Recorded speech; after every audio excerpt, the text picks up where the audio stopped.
Welcome to the Interview Podcast, the voice of InterCT. InterCT's aim is to help young athletes become excellent individuals through the vehicle of soccer. Love the game, love to learn, and love to compete at InterCT.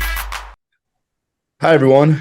Back with another Interview Podcast. I am Aaron Mazzola, and today I'm joined by Tom Robinson and Gene Smith. How are we doing today, gentlemen? Very well. Yeah, all good, man.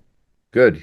So this is our first real podcast of 2024. We did a 2023 year in review that we've had, put up and taken down, and we split it into three separate parts. So give that one a listen if you can. A lot of stuff happened in 2023 that we're really proud of. So now we're moving forward and looking towards a bright 2024. On the agenda today, we have a couple things regarding winter schedules, spring schedules, some tournaments that we have coming up, and some expectations, for the new season, whether it be practice, like uniforms or parking, blah, blah, blah, stuff like that. So we can get into it. Tom, so far, how is the winter season going with your sessions during the week and the scrimmages on the weekend?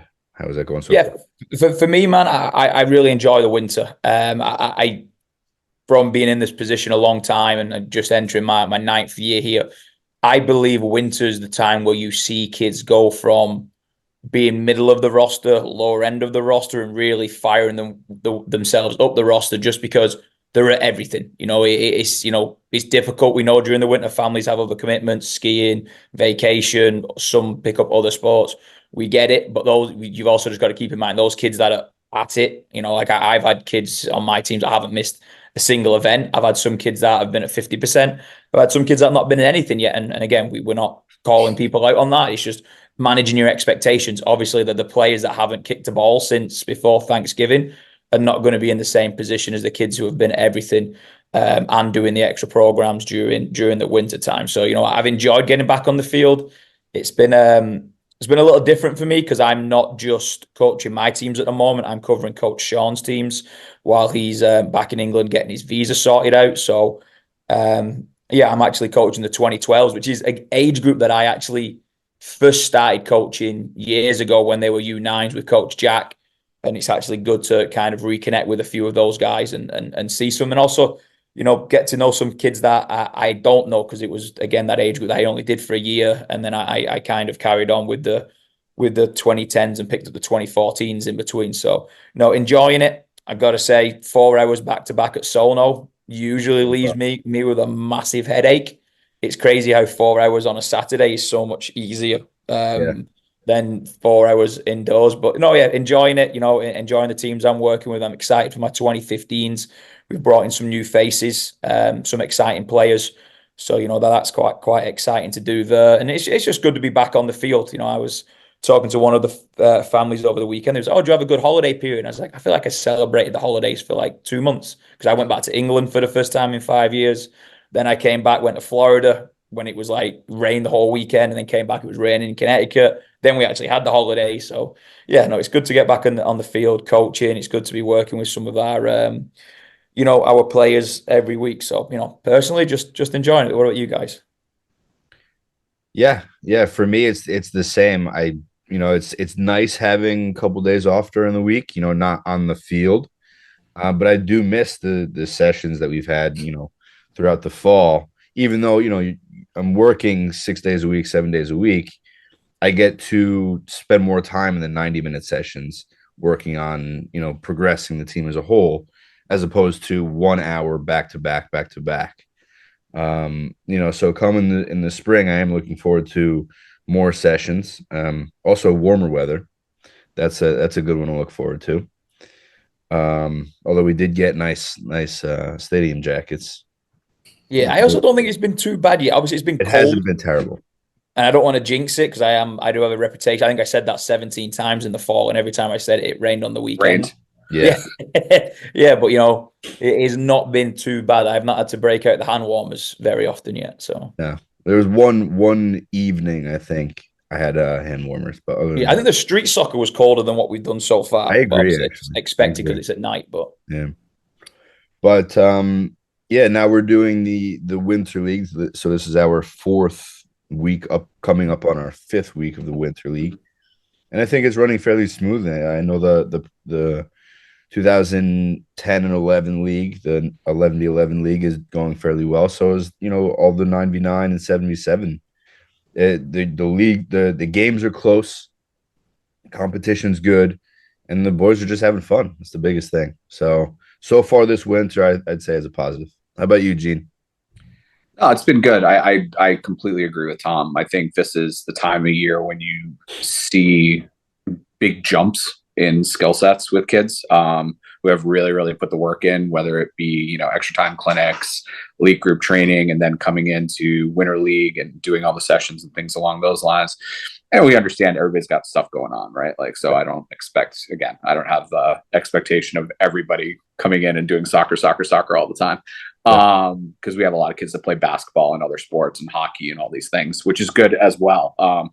For the most part, as long as they're staying active. But yeah, I've seen a lot of changes, which is good.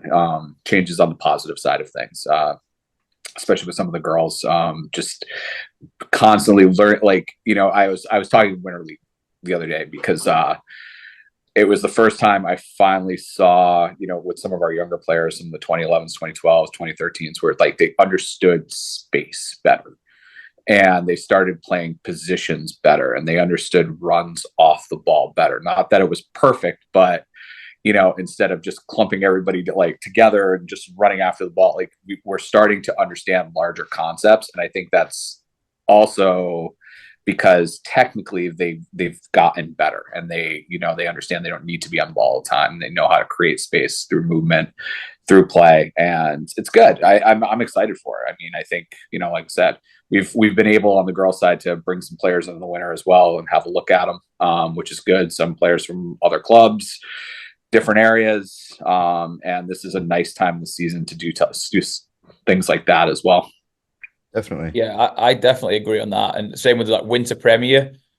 I've been, and it's one thing that I enjoy about the Saturdays, Aaron, at Tomlinson, is I get to see everything, and I spend a little bit of time with you and Amadi and the younger guys in my team. I'll go over and talk with Coach Anthony. Like I said, I'm coaching the 2012s at the moment, and some of the kids that we've got in Winter Premier, it's like a double-edged sword. We're so successful, we're so full on our teams that we can't get some of these good players in because we're currently full at the moment on I would say about 98% of our rosters on the boys' side, but it is good to be able to have them, with us, and we're already identifying players at the 2014 age group that we can bring in when they bump from 7v7 and 9v9. Same with the 2012s, which we're already identifying players like, hey, like we like you right now. Unfortunately, just because of the size of the club, we might not be able to get you in. But, it's one of those where we like to, kind of start future-proofing it. And for me, it's all part of the tryout process. We've talked in this podcast before that we're not big fans of just having one day of a tryout. We're going to learn a lot more about these Winter Premier kids that have been with us for, 8 weeks than what you would learn in one tryout. So, I do think we do have a good amount of opportunities to get into the club during the winter, elite group training, winter leagues, Winter Premier. So that they're all good things. The only negative, Aaron, if I can throw it out there, and I'm not a negative person, uniform. I don't mind uniform being a little bit all over the place when we're outside and it's cold. Obviously, make sure the kids are warm. But when we're in Solno, making sure we have the right uniform. It is something I know myself, Aaron, Gene, the other coaches have spoken about. Like, we want to have it a lot more universal, everybody matching, making sure we're in the right and representing the club proper. Parents spend a lot of money on the uniforms. We put a lot of effort into the uniforms, and we don't want to see like someone rocking up with just a uniform, that doesn't match everybody, or I got this for Christmas. That's usually one. You start seeing the Lionel Messi Inter Miami jerseys rocking up and things like that. And then the last one is just shin guards. I don't know what's starting to happen. Kids are getting too cool for shin guards. I don't know. When I was their age, I used to play with like cricket bat pads on my legs. For those guys that know what cricket is, it pretty much covers your whole leg because you expected to get kicked. And now I have people who happen to get kicked at practice because the ball's near their foot and they get kicked in the shin and then they're mad at me because they've got kicked. I'm like, well, if you had shin guards on, it would help a little bit. So they're just the two negatives that I wanted to highlight. Just uniform. Let's make sure we make it as good as possible. If you've lost something, then let us know. We might have it. You know what I mean? It might be in the clubhouse. It might be in one of the coaches' cars. If you need to order more uniform, reach out to myself, reach out to Gene. All we have to do is go onto a website and we can just resend you the link so that you have everything. The uniform that we're using now is going to be the uniform for the spring and for 24-25. So it's not like you're only going to be buying it for one window. We will use it for the next physical soccer year of 24 and 25. So to touch on the uniforms, it may sound like we're being strict or unreasonable with the uniforms, and it's not the end of the world if you can't find your practice jersey. But as a coach, I want to be able to see my team. There's unity there, and not just in how they play or how they're interacting with one another, but if we look similar, if we all kind of buy into a similar goal, then I feel in the end it's all going to be worthwhile for us, as a team, as a unit, as a club. If we're all buying into wearing the right uniform and coming into training on time and no shooting when we get into practice, they're little things that as a club, as coaches, as players and parents, we can all follow these and spread these little cultural things, and in the end we're all going to be better. And again, like it may seem like it's unreasonable. Oh, he's wearing a black shirt today instead of his orange practice shirt, but the little stuff like that happens, and the more we buy into it, the more parents, players, coaches, and the club as a whole buys into it, I think the better off we're going to be. Yeah, just while we're touching on that as well, man, I do want to share a note that we get regularly from Solno Northeast Athletic Center. Just parking, parking's, I'll be honest, a nightmare. I get there 45 minutes before the start of my session and make sure that I get a good spot. You guys can usually see I usually park right at the back and try and use that, and it's an easy spot for me. But also just kind of, we have it on our website. They don't want people parking in front. Obviously, be careful on the other lots that you park on. If you park at Sky Zone across the street, you could get towed. So just making sure you leave enough space. I would arguably rather your kid be a few minutes late and you find a safe, normal parking spot. Sure. And allow one class to leave and the next class to come in, then kind of causing a little bit of chaos, because we admit the parking's a nightmare, and it's harder now with the volleyball because there's more people at the facility.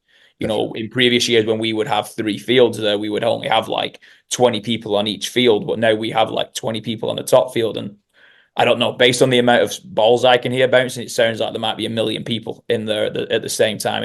It's that loud. And then the last one, like I said, we have a great relationship with the people there. They've been very supportive of Inter-Connecticut. We do get asked a lot to, can we control the kids when they're off the field? Now, it's very difficult for myself and the coaches to do that because we're coaching on the field. So we're referring to the kids that are coming in. A lot of the kids like throwing the soccer balls up at the wall and watching it hit the other bits of metal as it falls back down, or kicking it in the walkway. And, it's difficult for us to police because, we're on the field. We can't deal with that. And obviously the people at the front desk, they're managing the front of house. So if we can ask parents to just have a word with the kids and just to remind them, hey, when you're waiting for your session, just sit there, relax. We'll get you in as soon as possible. That would be a big help for mine and Leon's email box for over the course of the weekend, because that's usually what it's filled with once we've finished. And we know kids are kids, they're going to do things, but the big thing is just making sure they're safe and not breaking things. Last winter, the fire alarm got broke. It was caught on camera that it was one of our kids who kicked a soccer ball. It fell off, ended up being an expense at the club that we had to pay, blah, blah, blah, blah. So it's just one of those, if we can just make sure the kids are just, waiting for the session as peacefully and relaxed as, these kids can do it, that would just be a great thing for me. That's my rant over. Thank you, Aaron. That's good. Gene, do you have anything about uniforms or? No, I mean, nothing that you guys haven't really said. I think big picture, what you need to understand is not that we're harping on you about practice jerseys and things like that, but I will tell you from an organizational perspective and, being a college coach and things along those lines, there's a reason why we have teams wear the same color. And it's very hard when you are putting things, especially in a tactical session, and not so much a technical session, but a tactical session, when you want certain groups of players playing together, say midfielders playing together or forwards playing together, and one kid has a white shirt and everybody else is in orange, that's a problem, because now you have one random shirt out there that doesn't quite fit into what you're doing. So organizationally, it's really important that we have the same colors, to be honest with you. That's what pennies are for. That's how we segment it out.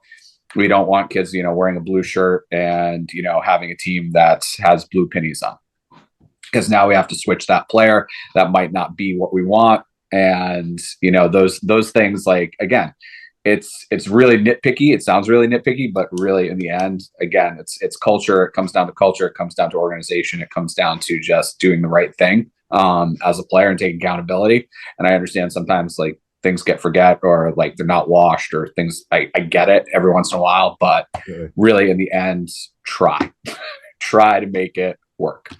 Yeah, I mean, there is a reason why we have the practice jersey, and it's not just so that we have a third jersey. It's so we all look uniform, and all the reasons that you and Tom had said before. There's a lot of little pieces in this that kind of help our ultimate goal. And again, as you go through the stages of your soccer career as well, and you guys know as well as I do, is that doesn't fly after a certain level. Yeah, if I come out to a college practice or those high school practice, that might not fly. Coach might actually be like, you know what, you're not practicing today, or the whole team is running, and then you're the least favorite person on the planet. Yeah, I think like you said, I think there's levels to it, right, or tiers to it. We're not going to lose our mind over a U8, a U9, maybe a U10. No. But our U13s and U14s that tell me mum and dad didn't pack my shin guards, I'm just like, well, it's we got to start taking ownership for it. We got to help these kids get ready for high school. And like Gene said, that doesn't fly at the high school, definitely doesn't fly at the college level. So it's just good practice. If you want to get there, then hopefully kind of good. One more thing I do want to just touch on is start looking at your schedules. One, we want to get the spring schedule in there. I do apologize on the length of time that it's taken. That there's so many moving parts to the spring. We get all the high school teams back, so that's probably about 15 teams over the boys and girls. Plus, we have all of our goalkeepers coming back. We've got to do more goalkeeping sessions because we have more goalkeepers now with the high school guys. We have Leon's pre-teams and the younger guys. So overall, we're trying to fill in maybe 25 sessions that we didn't fill in during the fall season because those guys weren't practicing as much. So, we are working on it. I would like to say inside the next 2 weeks, you should be able to start seeing your schedules in there. Reason why we're holding them back a little bit is we're not a club that wants to throw it out and then change it. We could put what we have online now and then all of a sudden, something might pop up and then we've got to change totally everything. So, there will be slight changes for teams, so it won't match exactly what your fall schedule will. My guy's slightly different. I only coach 2 teams, so my schedule doesn't change. But someone like Aaron, who has 4 teams, Gene, who has 25 teams, it's very difficult to keep everything on the same schedule. And we're also trying to do a better job of the amount of teams on the turf. In the fall, we had a Monday where I think we had 10 teams on the turf, and it really restricted and limited what we could do. So now we're trying to do, a little bit better job. We're going to have to use the grass a little bit more, just because the main reason we put the turf in at All Saints is to try and bring all the high school kids back to the facility. and not having to rent as many off-site locations. So obviously bringing those 15 extra teams in that I mentioned is going to do that. And there also might be a slight change for some of the March sessions. Main ones there might be some of our 11v11 teams. We might start trying to take you out of Solno and put you outside at All Saints just to maximize the weather. Some of our regional teams, so our 11v11 regional teams, you might have spring games starting in March. So we need to get you outside and make sure you're using that facility and making use of it. The younger guys, we're going to keep them inside. Obviously the temperature and the weather's a concern with them, but they also just don't need as much space as like the 11v11 rosters, because they've more players on there, the bigger.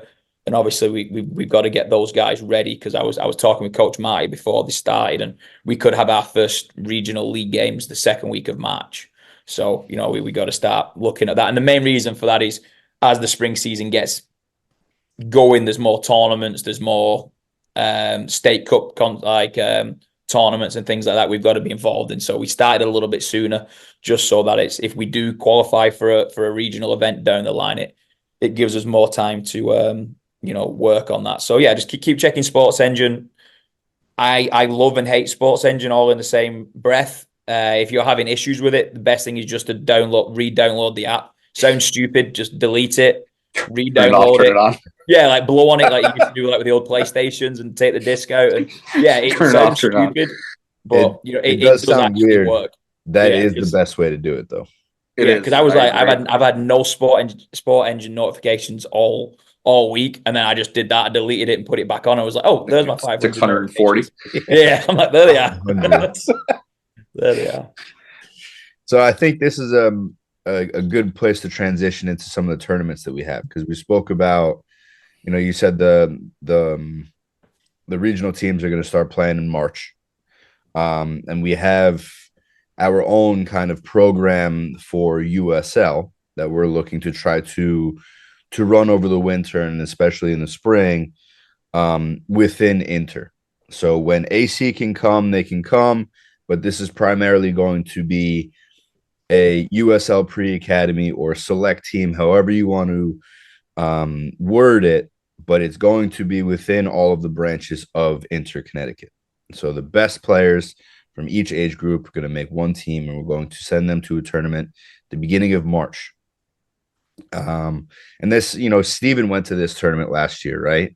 Correct. So I've heard about this tournament before. I think there's, it's supposed to be some good competition, and I think that we're going in the right direction with this, because we've had some issues with AC Connecticut. Although they have quality teams, we like the coaching staff and all that stuff. For us, the way that we're moving, how much we're expanding, to offer something like this and have that sort of pathway is something that is only gonna push us and grow us a little bit more. So, Tom, if you don't mind, the new tournament that we have and a little overview of the new program that we may have running here. Yeah, so for me, I'm passionate about making sure that I don't like using the word elite, because an elite 9-year-old, it's very difficult to put in what that is. But for our players that are looking for more and see their future, down the line, hopefully be in college and whatnot on, we don't want it to be so kind of stop-start. So like we did the Hershey tournament over the summer. It was great. And then we didn't do anything until October, and then November, and then we've not done anything again. And the main reason, and Aaron's 100% right what he said, AC Connecticut are just very, very busy at the moment. So I was just on the phone with Marty. We've got high school guys that are going down to Florida this weekend, and at the same time we've got groups in Virginia.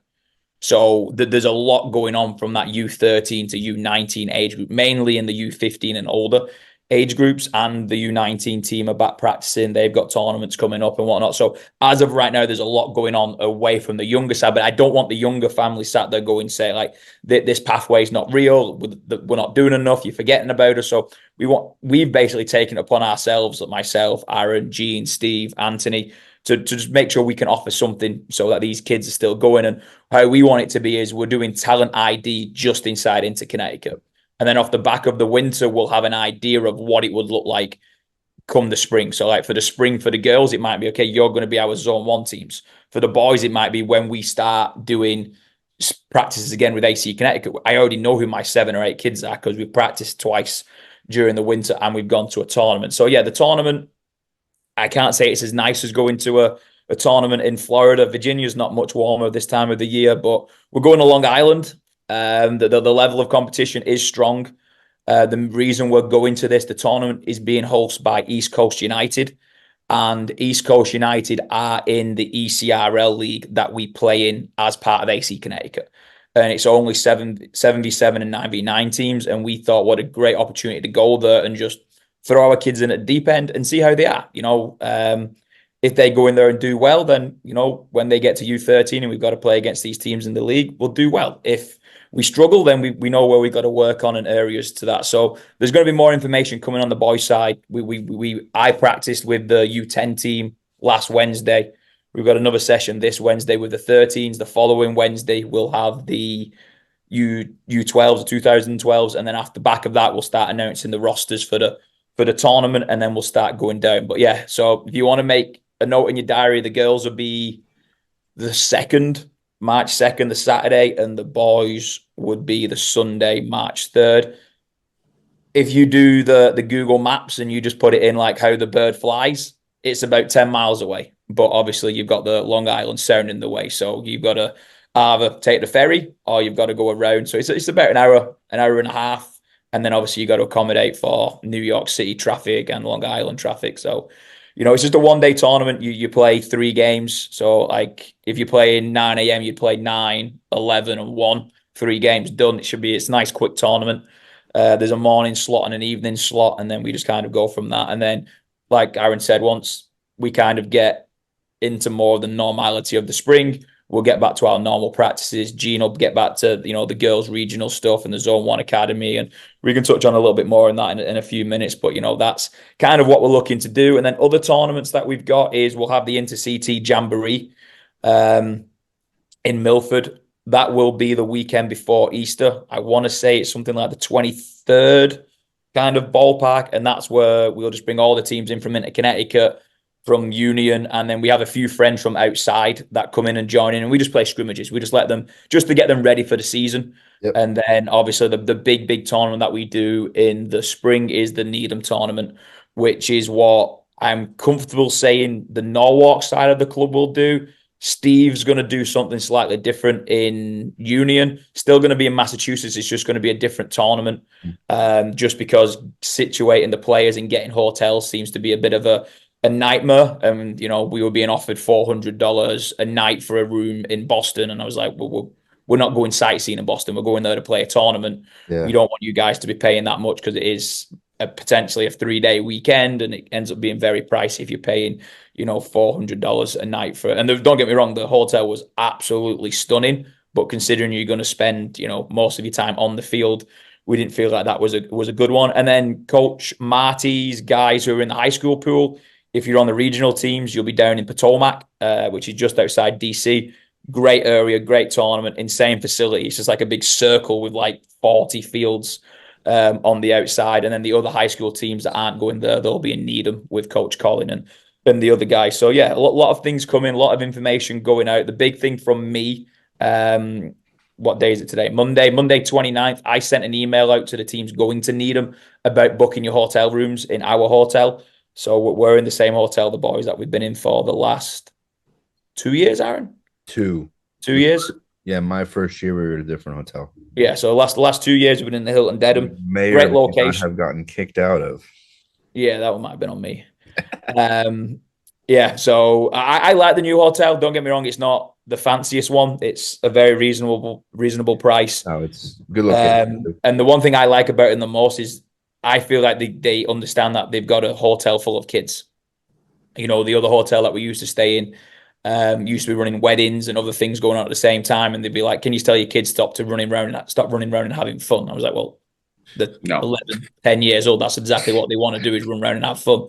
So now with this new hotel, there's a swimming pool that's in its own little building. There's a big courtyard where they can run around. So I think it's a good fit, and it's about 7 minutes from DeFazio, which helps if you have that 8 a.m. kickoff. So yeah, a lot of information coming regarding that. Tournaments, jamborees. We're going to start sharing it with you. If you're one of the kids that are selected for the regional group, then myself, Gene, maybe even Aaron. Aaron's helping me a lot with the admin side of it, getting the emails out and communicating with families. So you'll hear from one of us. Great. Yeah, and I think to touch on what you said before about our select programs or pre-academy programs, I think the biggest thing is the consistency of it. And we know that AC offers great programs, and their coaches are good, and the level of competition is great. But like Tom said, the consistency for us was something that we wanted to focus on more, where they're off busy doing ECRL and USL League 2 stuff. We wanted to make the focus on weekly sessions and in the club, inside the club, expand our competition level and make. Yeah, I think for us, right, last year by this stage last year we'd already done more for the U10, U11, U12 age groups, and this year we just felt a little bit guilty that it's not been the same. And again, it's not down from me, Aaron, and the other guys, lack of trying. We just we don't want to step away from AC Connecticut and do things rogue on our own. We just had to make sure they were okay doing it. So that they're doing their own little thing during the winter. We're doing our own, because the only time that we could kind of agree that worked for both groups was 7:30 on a Sunday, and I didn't think we wanted to be telling our families to go up there 7:30 till 9 on a Sunday. Yeah. I didn't think that was the best. I personally didn't want to do that. So that's where it was okay. Let's try and go down this different route. So it's not saying we're away from them. There is a lot of paperwork going on. For example, just so people know, for registering these players, we've got to provide people with FIFA numbers. So it just tells you how serious it is. Every player that we put into the ECRL has a FIFA number, so that if they become a registered FIFA player down the line when they hopefully become a professional player, we already have that information. Where obviously when we're doing these smaller tournaments and small leagues, we don't have to do that. So there's a lot of paperwork, a lot of clearance, and it just takes a lot of time just to organize. Aaron, you've seen it. Gene, you've seen it from your time with the USL. It's not something that you can register a team overnight and then all of a sudden it's taken care of. So no, paperwork is exhausting on the USL side. Yeah. But other than that, we can finish up this episode of the interview. And then we have another one that we're recording later with Coach Gene talking about his DPL, the new program that the girls' side is going to take part in. But that's another episode for another day. Yeah, I think we're doing quite well. I think our big thing moving forward with this podcast, we've heard from our few listeners, try and cap it. Instead of have one long episode, have one or two smaller episodes. So we're going to try and keep it around 30, 40 minutes. And then if we have any other information, we want this to be more of replacing our weekly bulletins or monthly bulletins. So, we're going to try and break it down that way. We're going to try and get Coach Anthony in here to share some of his knowledge on other, formations and strategies and things like that. So we want to try and take the podcast into a different level. But also, if there's any questions that you guys just want us to answer or even just want to talk about, you might want to get to know the coaches better. And this is a platform for us to do that. Send an email to myself, Aaron. Aaron's kind of the driving force behind the podcast. You're doing a great job with it. So yeah, if there's anything you wanted to hear us talk about or you just don't understand, reach out. I'd rather talk about it for 5 or 10 minutes and then send it to everybody. I think that'll help us communicate with our families much more. But yeah, we're enjoying the winter. Drastically looking forward to getting back in the spring, get that continuity of on the field every day, nicer weather, start playing towards games. The last thing for me before I let Aaron and Gene say their final things are, if you are a 7v7, 9v9, or maybe even an 11v11 player that doesn't play regional soccer into Connecticut, your season's probably going to start the weekend after Easter, just because of where Easter falls. It's so early. It's at least the last weekend of March. So expect to be playing your games that first week of April. And we do play through spring break. So if you're away through spring break, it's not we're moving the games. We have to play because there's just not enough weekends otherwise to move games out. So just keep that in mind. If you're going away, no problem. Let your coaches know. But yeah, we will play nothing Easter, and then after Easter we'll be playing all the way through till probably the first week of June. Second week of June is typically the season. Yep. Anything to close from you, Gene? No, I think Tom covered it all. I mean, I think that's that covers it. Yeah, that's the next time we get to breathe properly, when we get through June. So the rest of this, once we get into February and March, it's going to be crazy. Yeah, that's for sure. So thank you everybody for listening, and this was our first real podcast of 2024. You know, hopefully it's a good length. Hopefully we touched on some of the things that people had some questions about. You know, we spoke about Sono Fieldhouse or Northeast Athletic Center. You know, just little things like that. So if you have any questions or any comments or any concerns, I don't hear a lot about this podcast from parents and families and players. I hear some, but if you have anything that you want to say, please feel free to contact me, because I want to make this better. I want more people to interact with this. I want to answer any questions that anybody has, and the content, I want it to be relevant to, you know, our families at the club. So thank you for listening, and we will see all of you either on the field this week or in the not too distant future. Thank you very much. Have a great rest of your week. Bye. Thanks for listening to the Interview Podcast.